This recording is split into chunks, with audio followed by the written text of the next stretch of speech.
just to prevent your transom saver. I believe that was your engine, transom, transportator, whatever. But after that, it goes up and down, no problems. Just for those who are wondering, and let's go over the wiring. Like I said, if you have this thing, just chunk it all the way up. Okay, guys, hopefully I don't make this too confusing, okay?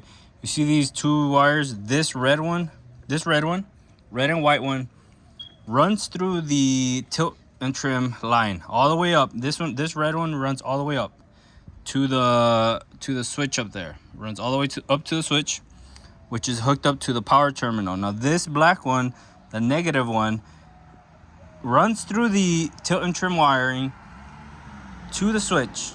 It's literally connected to the switch. It's grounded. So in here it has blue, green, black on the bottom. I'll put a picture here. So in here comes the blue and the black. I mean, from the center console comes in green, blue, and black. You hook them up. Wait, oh shit, now I fucking... I get confused sometimes because I wasn't too sure. I'm still not too sure how this thing works, but let me explain it. This ground one comes in and goes directly back to the switch. Then the switch goes back to the tilt motor. So this black one is just a single wire that goes directly from the battery to the switch. And it connects to the ground on the bottom, and then the other ground popping out of this switch comes directly to this motor. The blue and the green connect to the ones going out and going to the tilt cylinder. That's how this thing is hooked up. Now the red wire goes all the way to the top. It doesn't connect down here. The red wire goes all the way to the top, and let's go up top to show you how it works. Down here now, so the wires pop up and connect to this switch that goes up to the tilt switch. And the colors over here are blue, red, and green, which is the ones coming from the tilt wiring down there. So we got blue down here and green down up here too. And we don't have black, we have red, okay? Red, which activates as the power, okay? It has a white one, but I'm not too sure what it is. You know, let me know, but that's how it works. Once you click this switch, it powers, you put fire to it, you activate it, and I'm not too sure if it grounds it or whatever, but now you got a little tilt situation going on, so now it works good. If that helped you, well, I mean, subscribe and put it down in the comments. Thanks for the help. I know Brandon's garage has a video, but he doesn't go too extensively on the wiring. See, it doesn't have a black negative down here, but red wire goes directly to the battery, to the positive terminal, which comes up and activates as a power source up here to the switch. Got the lights up here.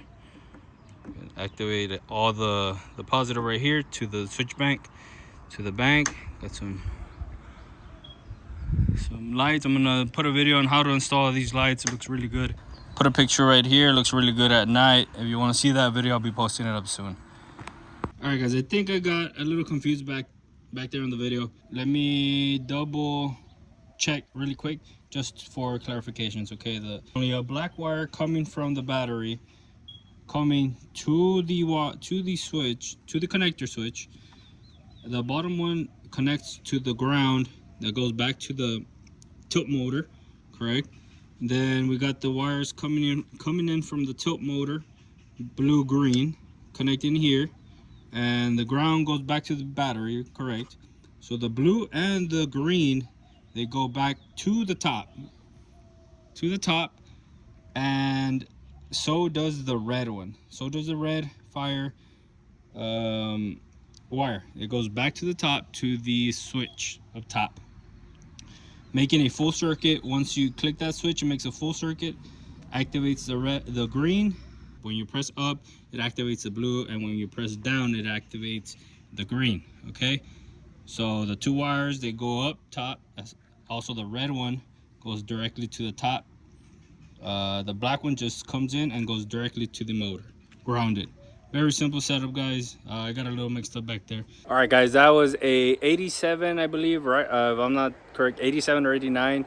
Very good engine. I would say these engines would run forever if you take care of them the proper way. Maintain them, change the spark plugs, make sure you put the proper oil ratio on your gas tank. All these engines, me personally, I like to delete the VRO pump, the oil pump. You never know, it might go out and you're gonna have catastrophic engine failure on these engines if you don't take care of them the proper way. These engines are pretty old right now, but that doesn't mean that they won't do the job. I love these engines. If I see it has really good compression and was well taken care of, don't be afraid of them, maintain them properly. That is a walk around and a tour of this 80. Let me double check.